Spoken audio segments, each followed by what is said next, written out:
తప్పుడు అడుగుతాడు ఏకాదశి అధ్యాయంలో, 8 మందితో కాపురం చేస్తున్నావా, ఎలా చేస్తున్నావు అన్నాడు. నేను చేయడం ఏంటి, వాళ్ళే చేస్తున్నారు అన్నాడు ఆయన.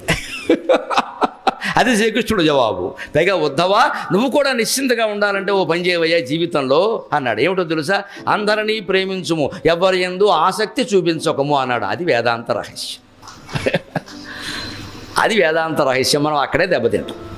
ఉంటే ఇంకోటి తినగానే నాకు బొబ్బట్లు చాలా ఇష్టం అని నా బోటిగాడు ప్రకటించాడు అనుకో, జీవితం అంతా బొబ్బట్లే తినాలి.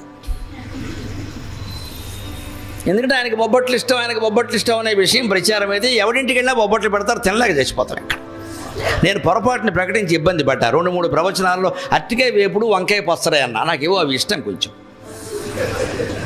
అవి చెప్పినందుకు ఏమైందంటే, నేను కింద సంవత్సరం చూశానండి, ఏడాదిలో నేను బయట ప్రవచనాలు చెప్పిన ఒక 100-150 ఉన్నాయి. 150 అట్టికాయ వేపుడు, 150 వంకాయ పచ్చళ్ళు తిన్నాను నేను. విసిగెత్తిపోయింది ప్రాణం. పైగా నాకు అవి ఇష్టం కావడం వల్ల ఇంటికి వెళ్ళాక ఆవిడ కూడా అవే పెట్టింది. ఇది నువ్వు ఇవే పెడితే నేను బతకాల వద్దా అన్నాను. మరి మీరు ఎందుకు చెప్పారండి అవి? మనం చెప్పకుండా ఉండలేం. మనం ఏం చేస్తాం, మన బలహీనత మంది చెప్పేయడం అలవాటు. మందంతా ఓపెన్ యూనివర్సిటీ. నేనే ఇబ్బంది పడ్డాను చెప్పి, అవి బాబు చెప్పకూడదు ఇలాంటివి. ఇంక వెరైటీ లేదు జీవితం. నా బతుకంతా అట్టిగా వేపుడు వంకాయ పచ్చడే, ఇంకో పచ్చడి లేదు, ఇంకో వేపుడు లేదు. ఆయనకి ఇష్టం. పైగా 30 వేపుడు వేసేయడం పట్టుకొచ్చి ఎవడు తింటాడు? ఇదే ఆసక్తి అంటే నాకు అర్థమైనప్పుడు ఏకాదశి స్కంధం చదివి మనం పొరపాటు చేసాం.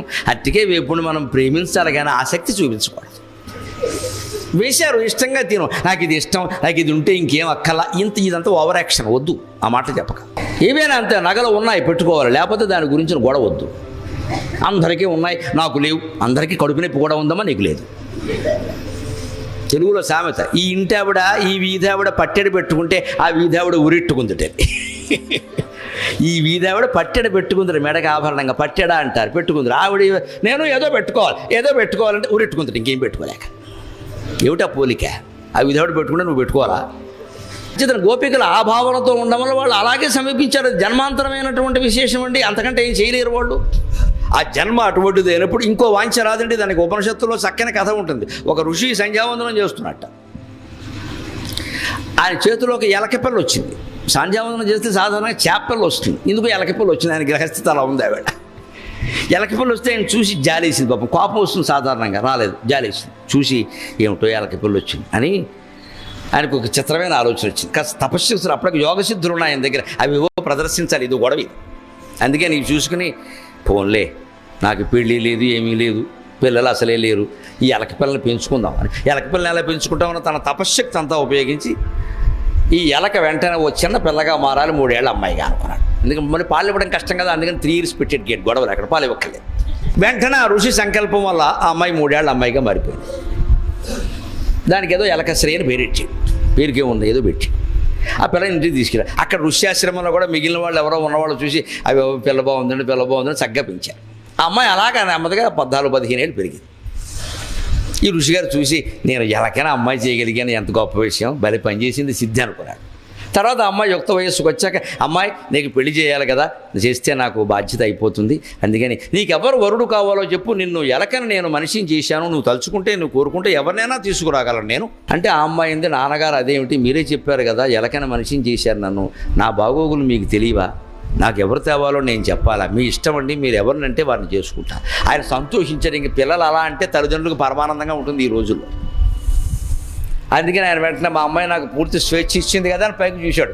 అంతే, సూర్యుడు కనపడ్డాడు. వెంటనే సూర్యుని తీసుకురామంటావా, అమిత తేజోవంతుడు అన్నాడు. వెంటనే అమ్మాయింది, సూర్యుడు చాలా గొప్పవాడే నాన్నగారు, కానీ ఓ మబ్బడ్డ వచ్చిందనుకోండి, సూర్యుడు కనపడ్డావు, సూర్యుడి కంటే మబ్బే గొప్పది కదా, సూర్యుడిని ఆపేయగలుగుతుంది. దీని ఆలోచన అలా ఉంది. సూర్యుడిని ఆపేయగలుగుతుంది మేఘం, మబ్బు, సూర్యుడి కంటే మబ్బే గొప్పది కదా అంటే ఆయన ఆశ్చర్యపోయి, సరే పోన్లే, మబ్బు అంటున్నావు కదా, మబ్బు అంటే నీకు ఇష్టమా, మేఘం అంటే, మేఘాలన్నిటికీ అధిపతి ఇంద్రుడు, పోనీ మేఘనాథుడైన వాడు ఇంద్రుడు, ఆయన దమ్మంటావా అన్నట్ట. ఆ మబ్బుదేముందండి, మబ్బు గాలి వేస్తే మబ్బులు చెదిరిపోతాయి కదా, గాలే బలమైంది కదా మబ్బులు కంటే మేఘాల కంటే. దాని ఆలోచన విచిత్రంగా ఉంది. మేఘాల కంటే గాలి బలమైంది కదండి, గాలి వీస్తే మేఘాలు చెదిరిపోతున్నాయి కదా, ఓహో అలాగా, అయితే వాయుదేవుడు బలవంతుడు కదా, పోనీ వాయుదేవుడిని తెమ్మంటావా అన్నట్ట. వాయుదేవుంది నాన్నగారు, గట్టిగా పర్వతం అడ్డొచ్చిందంటే వాయువు ఆగిపోతుందండి, వాయువు కంటే పర్వతం గొప్పది కదా అంటే.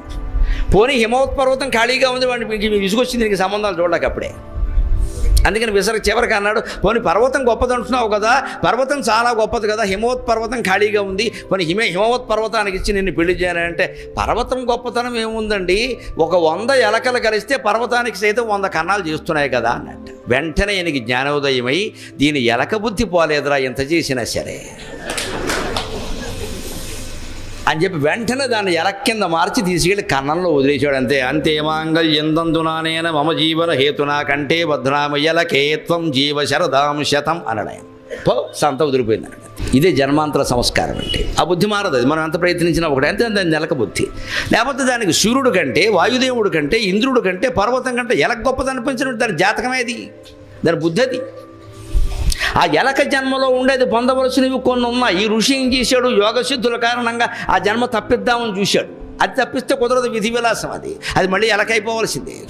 ఈయనకి శని ఎప్పుడు వదిలిపోయిందంటే దాని ఎలక్కనలో బారేసే వదిలిపోయింది. అందుకే ఏ భావంతో మనం ఉంటామో ఆ భావమే వచ్చే జన్మకు కూడా కారణమైపోతుంది. అందుకే అభావ స్థితి, భావాతీత ధ్యానం అంటారు. దాన్ని అభ్యాసించేయాలి. ఏ భావము లేకుండా ముందు ఒక నామం మీద మనం ఏకాగ్రంగా మనస్సును పెడితే తర్వాత ఆ నామాన్ని కూడా తీసేయచ్చు. దాన్ని నిర్వికల్ప ధ్యానం అంటారు, భావాతీత ధ్యానం అంటారు. అనేక రకాల ధ్యానాలు చేసామనుకోండి, కాసేపు అది కాసేపు ఇదిను, అవన్నీ మనస్సులో పేరుకుంటే మళ్ళీ ఎక్కువ తక్కువలు పోలికలు కూడా వచ్చేస్తాయి. శివుడు గొప్పవాడా, రాముడు గొప్పవాడా, ఇంతకాలం చేసినా ఏమీ మంచి జరగలేదంటే నమశివాయ వల్ల ఉపయోగం లేకపోతే నమో నారాయణ వల్ల కూడా ఉపయోగం ఏముండదు. దీనివల్ల ఉంటే దానివల్ల. అంచేది గోపికల ఆభావంతో సేవించిన కంసుడు భయంతో సేవించాడు నిరంతరం. తిరుగుచు కుడుచుచు లేచుచు అరుగుచు కూర్చొనుచు లేచుచు అనవరతంబున్ హరి దలచి జగమా హరిమయముగచు కంసుడు ఆరని అలుకన్. తింటున్నా సరే, కూర్చున్నా సరే, లేస్తున్నా సరే, ఏ పని చేస్తున్నా సరే కృష్ణుడు చంపేస్తాడేమో అనే భావనతో కంసుడు ఉండడం వల్ల అతనికి 9 ఏళ్ల వయస్సులో ఉన్న కృష్ణుడు ఆయన సంహరించి మోక్షం ఇచ్చాడు కంసుడికి. ఎందుకంటే ఆయన కోరుకొని చేసింది నిరంతర ధ్యానం, కృష్ణ ధ్యానం. శత్రుభావంతోనైనా భగవంతుడిని ధ్యానిస్తే చాలు, ఏం పర్వాలేదు. తిట్టినా పర్వాలా, కొట్టినా పర్వాలా, ప్రేమించినా పర్వాలా, ఏం చేసినా ఆయన్నే. అంచేత భగవంతుడికి పవిత్రం అపవిత్రం అనేవి ఉండవు. ధర్మము అధర్మము, కోరిక అకామం, క్రోధం అక్రోధం ఉండవు. నీ మనస్సు ఆయన మీద ఉంటే చాలు, నువ్వు ఏం చేసినా మంచిది. రామదాసే ఉదాహరణ. వచ్చి ఎన్నకొంశ తిలక అని మర్యాదగా చాలాసేపు పాడాడు. ఒళ్ళు మండిపోయింది దెబ్బలు కొడుతుంటే. అందుకని హారాల లెక్కంతా మొత్తం చిట్టా చెప్పాడు, ఇన్కమ్ ట్యాక్స్ లెక్కలు చెప్పాడు మొత్తం. లక్ష్మణునకు జయిస్తి పత్సాల పతకము, ఆ పతకమునకు బట్టి 10,000 వరాగాలు. సీతమ్మకు జయిస్తి చింతాకు పతకము, ఆ పతకమునకు బట్టి 10,000 వరాగాలు.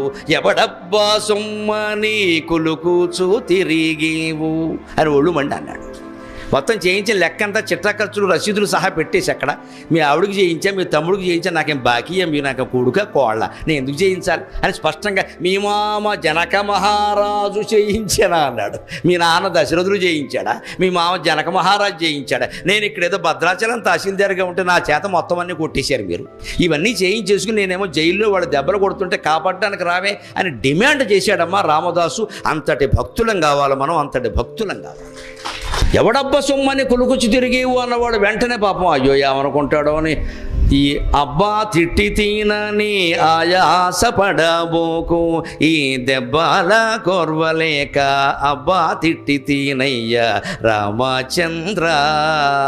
తిట్టానని అనుకోకయ్యా, దెబ్బలు కొడుతుంటే ఏం చేయమంటావే, మరి దెబ్బలు తగలకుండా ఉంటే మరి ప్రహ్లాదుడికి తగలలేదు, నాకు తగులుతున్నా ఏం చేయమంటావని.